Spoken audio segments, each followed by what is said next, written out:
ग्रीष्मकालीन छुट्टियों में शहरी क्षेत्र में जो बड़े पैमाने पर समर कैंप लगते हैं, लेकिन ग्रामीण क्षेत्र में इस प्रकार की गतिविधियां नहीं होती है।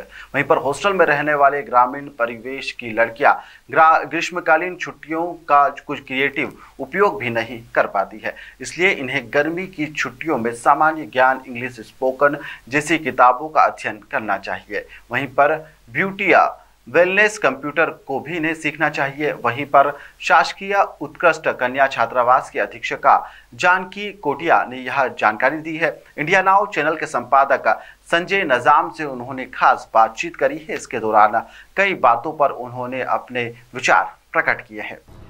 नमस्कार, इंडिया नाउ चैनल में एक बार फिर आपका स्वागत है। और जैसा कि आप जानते हैं, हम अलग अलग क्षेत्रों के विशेषज्ञों से लगाकर उनसे जुड़े हुए समर्पित लोगों के साक्षात्कार करवाते हैं और उस क्षेत्र की गतिविधियों के बारे में भी फोकस्ड बात करते हैं। और आज हमारे साथ मौजूद हैं श्रीमती जानकी अतुल कोटिया। आप जो हैं शासकीय उत्कृष्ट कन्या छात्रावास मोती तपेला GTC कॉलेज परिसर की अधीक्षिका हैं। यह उन अधीक्षिकाओं या अधीक्षकों में से हैं जो कि अच्छे हाईली क्वालिफाइड हैं और साइंस बेस्ड हैं और हमेशा अपनी बात को बहुत प्रैक्टिकल तरीके से रखते हैं और 100 सीटर हॉस्टल का संचालन करती हैं। और वैसे GTC कॉलेज परिसर में मतलब कुल 5 हॉस्टल संचालित होते हैं और कहीं न कहीं वहाँ पढ़ने वाली लड़कियाँ इनकी लड़कियों से बहुत इम्प्रेस है। चाहे खेल का मामला हो, चाहे पढ़ाई का मामला हो, इनके हॉस्टल की लड़कियों ने हमेशा पूरे परिसर का नाम ऊंचा किया है। और यहाँ तक कि मध्य प्रदेश के तत्कालीन मुख्यमंत्री शिवराज सिंह चौहान भी अचानक यहाँ औचक निरीक्षण कर चुके हैं इस हॉस्टल का। और वहाँ भी वो व्यवस्थाओं के संदर्भ में उन्होंने जब छात्राओं से जानकारी ली तो छात्राओं ने उनकी बात ऐसे रखी कि मुख्यमंत्री शिवराज सिंह चौहान भी उनकी तारीफ किए बिना नहीं रह सके। और यहाँ तक कि तत्कालीन कलेक्टर मनीष सिंह भी यहाँ पर जब हॉस्टलों के संचालन की बारी आई थी तो उन्होंने कहा था कि आप जिम्मेदार व्यक्ति हैं, आपको इस सब पूरी व्यवस्थाओं की मॉनिटरिंग करने की है और अपने हॉस्टल के साथ साथ अन्य हॉस्टलों में भी व्यवस्थाएं सुधरे, इस मामले में आपको ध्यान देना है। जानकी जी नमस्कार। नमस्कार। चैनल में एक बार फिर आपका स्वागत है। धन्यवाद। हमने आज एक नए कॉन्सेप्ट को लेकर बात करना शुरू किया है और उसकी शुरुआत भी कर रहे हैं आपसे।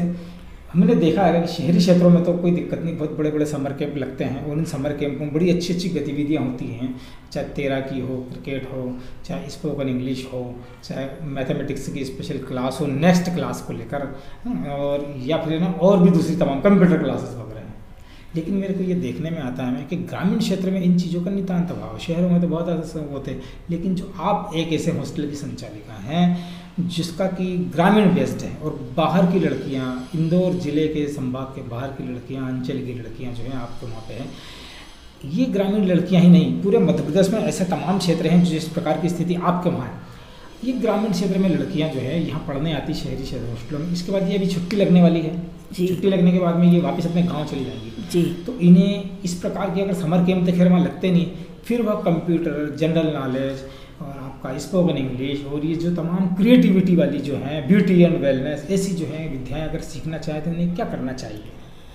गर्मी की छुट्टी में छात्रावास छोड़कर जाने वाली ग्रामीण छात्राओं के लिए मैं यही कहना चाहूँगी कि वहाँ तो कोई ग्रामीण क्षेत्र में तो कोई समर कैंप होते नहीं हैं, तो वे अपने सीनियर भाई बहनों से कॉलेज में जो पढ़ते हों उनसे संपर्क करके थोड़ा अपना जनरल नॉलेज बढ़ाएं, कंप्यूटर का बेसिक नॉलेज हासिल करें, स्पोकन इंग्लिश के लिए बुक्स वगैरह से अपना अर्जित करें नॉलेज, और मध्य प्रदेश की सामान्य ज्ञान से जुड़ी हुई घटनाएं और रोचक स्थलों की जानकारी हासिल करें जो उनके काम में आएंगी आगे चल के। मेरा ये कहना है कि जैसे स्पोकन इंग्लिश की किताब है और इसकी किताबें अब तो मोबाइल पर भी ये सब चीज़ें अवेलेबल हैं, बच्चियों को क्या इसका सब सदुपयोग करना चाहिए गर्मियों की छुट्टी में? जी, गर्मियों की छुट्टी में वो मोबाइल से, यूट्यूब चैनल से अपनी स्पोकन अंग्रेजी और बेसिक कंप्यूटर और जनरल नॉलेज बढ़ा सकती है। जैसे कि इसके अलावा हमें तो ये भी बताया गया है कि जो 12वीं की बेस पे ये लड़कियाँ पटवारी हैं, आपका पुलिस हैं, पैरामेडिकल हैं, नर्सिंग हैं, है ना, और इस प्रकार की जो दूसरी पुलिस कांस्टेबल हैं, इन परीक्षाओं की तैयारी भी कर सकती हैं, कि घर पर बैठ के भी तैयारी कर सकती है कि उनको अगर वो रिजल्ट अच्छा है और 12वीं की बेस पे दे सकते हैं। इस मामले में प्रतियोगी परीक्षाओं के मामले में आपका कुछ कहना है? जी, वो तैयारी कर सकती हैं अपने हुनर से। ब्यूटी एंड वेलनेस और कांस्टेबल, शिक्षिका, पटवारी के लिए वो खुद अपने घर पे बैठ के तैयारी कर सकती है और कंपटीशन एग्ज़ाम दे सकती है। मेरा एक और ये कहना है कि जैसे मान लो अब नए से हर साल आपके वहाँ पे 100 लड़कियाँ बढ़ जाती हैं, 100 लड़कियाँ निकल जाती हैं, 9th में एडमिशन ले लेती हैं, 12th में पास कर लेती हैं। बाहर से ये लड़कियाँ जो आती हैं आपके यहाँ पे मध्य प्रदेश शासन की विभिन्न योजनाओं के अंतर्गत, इन लड़कियां जब हॉस्टल आती हैं तो इनको क्या कुछ तैयारियों के साथ आना चाहिए? क्योंकि ऐसा कहा जाता है कि चूंकि वो गाँव में पड़ी रहती हैं तो वहाँ पर तो ऐसा कोई डिसिप्लिन वाला मामला या फोकस्ड वाला मामला टीचर ने जितना बता दिया था, लेकिन यहाँ पर तो एक अलग माहौल ही पूरा बदल जाएगा। वहाँ घर रहता है, माँ बाप रहते हैं, यहाँ पर तो माँ बाप भी नहीं रहते हैं। ऐसे में डिसिप्लिन और ये सब चीज़ें फोकस्ड कैसे मेंटेन करेंगे? उनको अपना लक्ष्य निर्धारित करके आना चाहिए और अपनी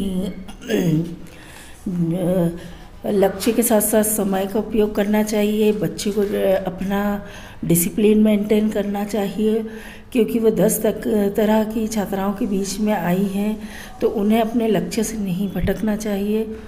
मैं यही कहना चाहूँगी कि वो जिस कोर्स के लिए पढ़ने आई हैं केवल उसी पे ध्यान दें और दूसरी चीज़ों पे ध्यान ना दें।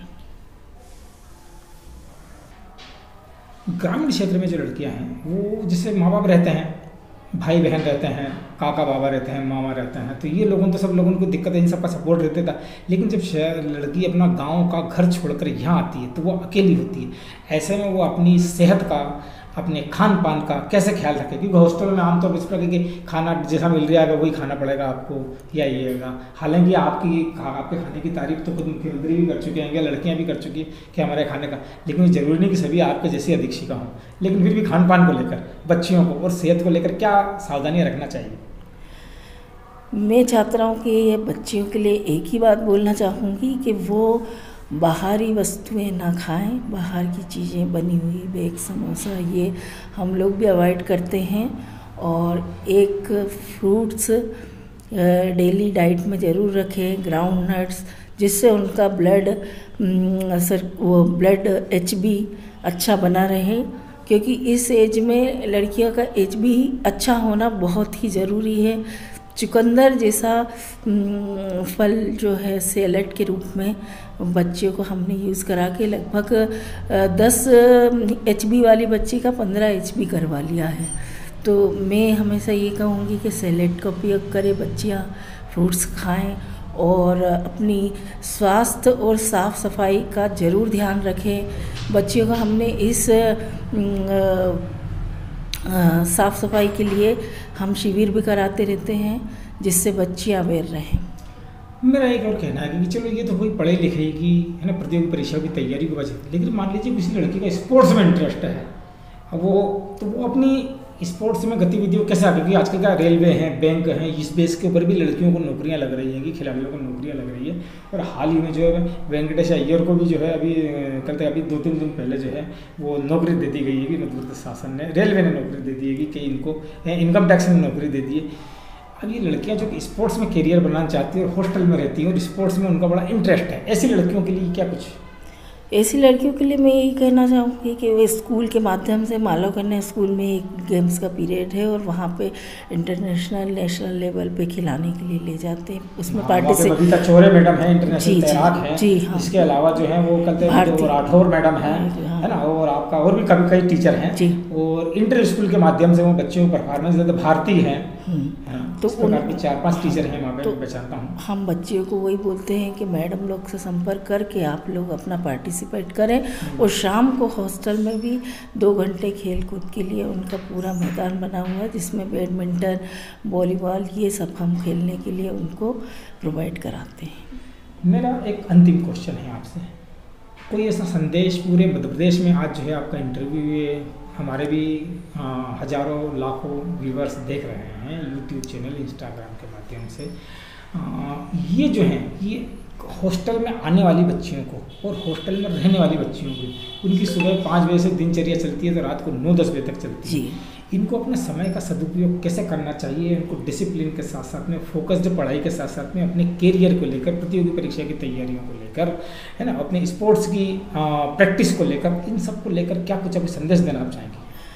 मैं एक ही संदेश देना चाहूँगी कि समय का सदुपयोग करें। बच्चियाँ सवेरे से ही अपना 2 घंटे का टाइम पढ़ाई के लिए लगा दे, उसको एक रूटीन में बना ले, आदत बना ले और अपने लक्ष्य से कभी ना भटके। छोटी सी भी असफलता अगर उन्हें मिले तो उससे डरने की ज़रूरत नहीं है, उन्हें सकारात्मक सोचें और सकारात्मक रहें। यही मेरा संदेश है छात्रों के लिए। आप थी शासकीय उत्कृष्ट कन्या छात्रावास की अधीक्षिका श्रीमती जानकी कोटिया, और जो कि हॉस्टल में रहने वाली, मध्य प्रदेश के हॉस्टलों में, हजारों हॉस्टलों में रहने वाली लाखों लड़कियों को लेकर एक फोकस्ड बात कर रही थी। इंडिया नाउ चैनल के लिए संजय नजान, रितेश चंदेल, कमलेंद्र विश्वकर्मा, हर्ष प्रजापत, लोकेश प्रजापत, संदीप सालवी की रिपोर्ट। धन्यवाद। जय हिंद।